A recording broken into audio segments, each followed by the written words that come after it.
بسم الله الرحمن الرحيم والصلاة والسلام على أشرف المرسلين. Salam alaikum. Bonjour tout le monde. Aujourd'hui, on va voir ensemble le TP numéro 1, familiarisation avec les outils statistiques du MATLAB. Quel est l'objectif de ce TP? Donc, afin de se familiariser avec certains outils du MATLAB, utilisés notamment en probabilité statistique et dans l'analyse des variables aléatoires. Ce premier TP, c'est une introduction à ces concepts. On va commencer par quelques rappels sur le MATLAB. Donc, nous avons sous MATLAB, on peut saisir les commandes à partir de son fenêtre de manière interactive et les exécuter en appuyant sur Entrée, comme illustré ci-dessous. Donc, si vous tapez 3 plus 5, vous aurez comme réponse 3 plus 2, vous aurez comme réponse 5. Et l'affichage du résultat peut être exprimé en ajoutant une virgule juste après l'instruction. Donc, si vous avez 3 plus 2 point virgule, donc il va calculer 5, mais il ne va pas afficher la valeur 5. On peut effectuer des valeurs à des noms de variables avec le même signe égal pour une utilisation ultérieure. L'affectation ci-dessous, c'est une quantité scalaire. Donc, si vous notez x égale à 5 point virgule, et si vous demandez x au carré, donc la réponse, ça sera 25. Les vecteurs peuvent être créés avec la syntaxe suivante: début, incrémentation et fin. Ce qui suit va nous montrer comment créer des vecteurs et des graphiques de tracé. On rappelle que tout ce qui est procédé par pourcentage, c'est un commentaire.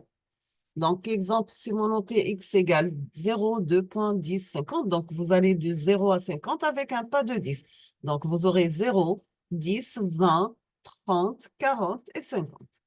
L'opérateur y, x point à la puissance 2, donc l'opérateur point et chapeau 2 signifie la quadrature des éléments par opposition à la quadrature.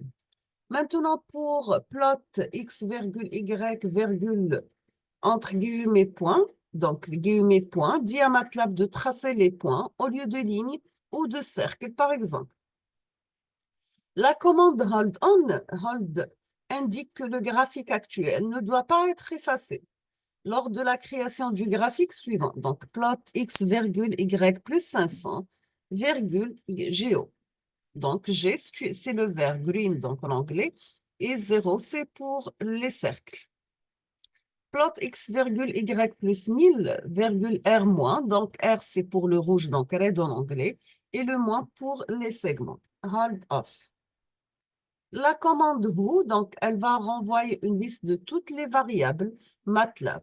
A égale à 1, B égale square 36, Y égale à 0,89, point virgule, who, donc vous aurez comme variable A, B et Y. On va voir maintenant des opérations sur vecteurs et matrices. Donc, si on note x égale crochet 1, 3, 5, donc la valeur dans x c'est 1, 3 et 7. Si vous notez y égale à 2, 1, 8, donc y slash tiré, donc vous notez verticalement le vecteur qui contient les éléments suivants, 2, 1 et 8. Donc, si vous notez z 1.2, point virgule 3.4 slash, donc vous aurez 1, 3, 2 et 4.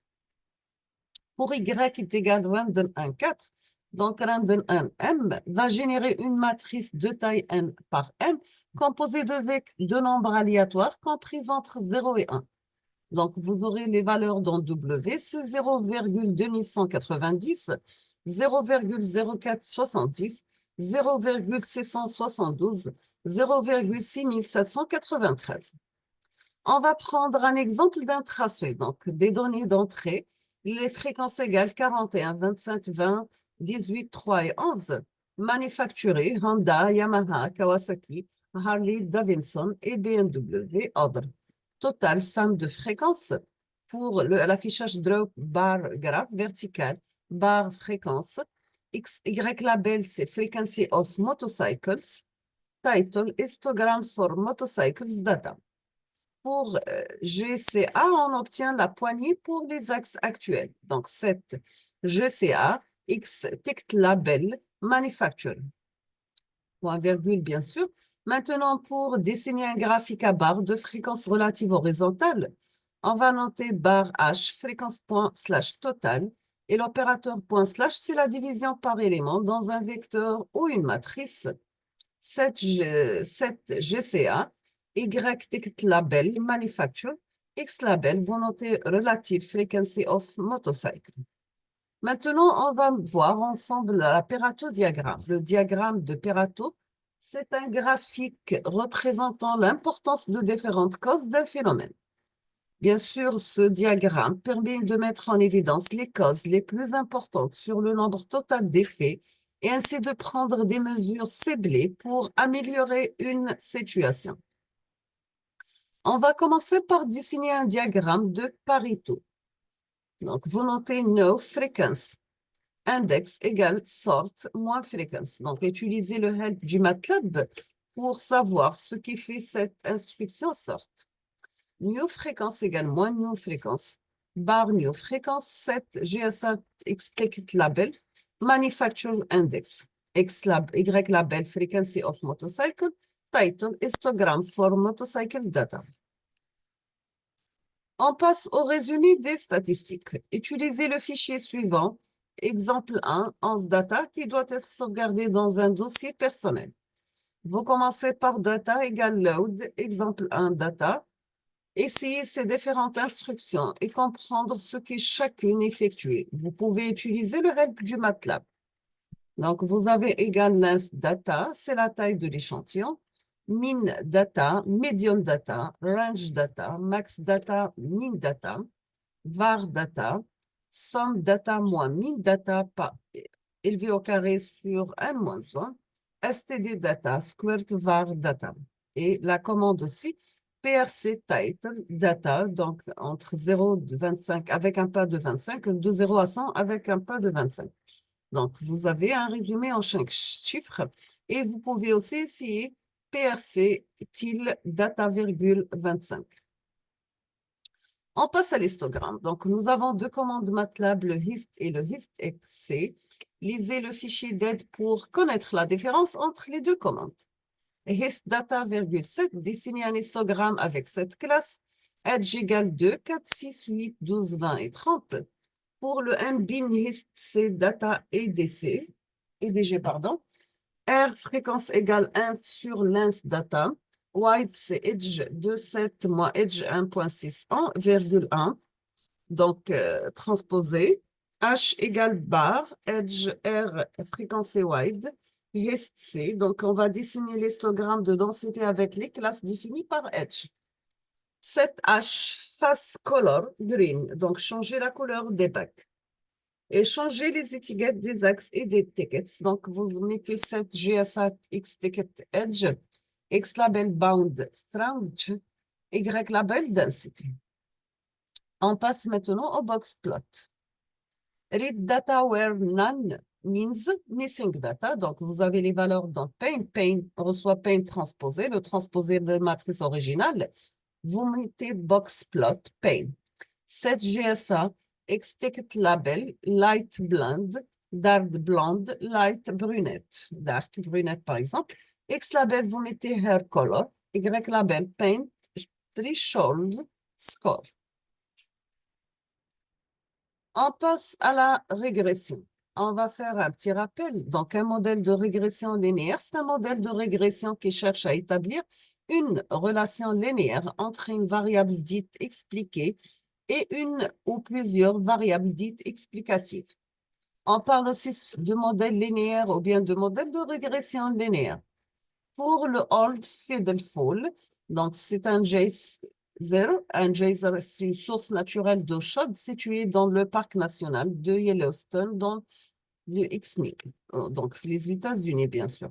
Comme il s'agit d'une attraction touristique majeure, il serait utile de pouvoir prévoir le moment et la durée de la prochaine interruption. Le jeu de données Oldfield contient des données sur la date de l'observation, la durée d'une éruption en minutes bien sûr et le temps entre les éruptions également en minutes. Utilisez les données Oldfield pour étudier la relation linéaire entre les variables duration et time. Maintenant, nous cherchons à savoir s'il existe une relation linéaire entre eux. Et si oui, quelle est et dans quelle mesure La meilleure ligne droite ajustable prédit-elle le temps entre les éruptions compte tenu de la dérue? Donc, voici le programme. Vous pouvez faire capture d'écran. Donc, ici, par exemple, donc, vous avez que la première et la dernière colonne à lire comme valeur entière signée. La colonne du milieu doit être lue comme une valeur à virgule flottante. Et cette rangée contient bien sûr des titres de colonnes et vous tapez le Help Text to Read pour plus d'informations. Nous avons que les variables. La variable prédictive va être duration et la variable de réponse time. Donc, commencez par faire un diagramme de dispersion de duration par rapport au temps. Donc, vous notez le plot duration time. Trouvez maintenant la droite de régression des moindres carrés et ajoutez la droite de régression en nuage de points. Sachant que la commande vous renvoie une liste de toutes les variables de MATLAB. Quel est le travail noté? Donc, vous avez que les biologistes de la faune peuvent déterminer avec assez de précision la longueur d'un crocodile à partir de photographies aériennes ou bien d'un bateau. On vous demande de déterminer le poids d'un crocodile, la distance est beaucoup plus difficile. Les biologistes de la faune ont capturé 25 crocodiles afin de collecter des données et de développer un modèle permettant de prédire le poids à partir de la longueur. L'ensemble des données crocodile.txt contient les 25 mesures résultantes et la première variable, c'est le poids du crocodile en livres. Un livre, c'est 453,59 grammes. Et la deuxième variable, c'est la longueur en pouces. Donc, vous avez un pouce égal à 2,54 cm. On vous demande de créer des histogrammes des longueurs et des poids des crocodiles. Déterminez également la longueur et le poids moyen médian des crocodiles. Essayez les deux méthodes de régression linéaire suivantes. Donc, vous avez x longueur, y poids. Et deuxièmement, x égale log de longueur, y égale log du poids.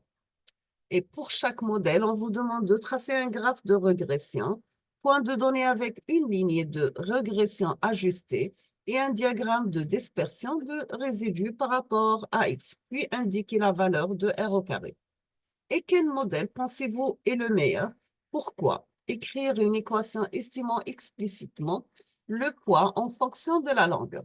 Si vous utilisez log longueur et log poids pour déterminer votre modèle, assurez-vous que votre modèle final, c'est une expression du poids, pas du log poids. On va s'arrêter ici. Je vais proposer la solution de ce TP dans les prochains jours, Inch'Allah. Merci beaucoup.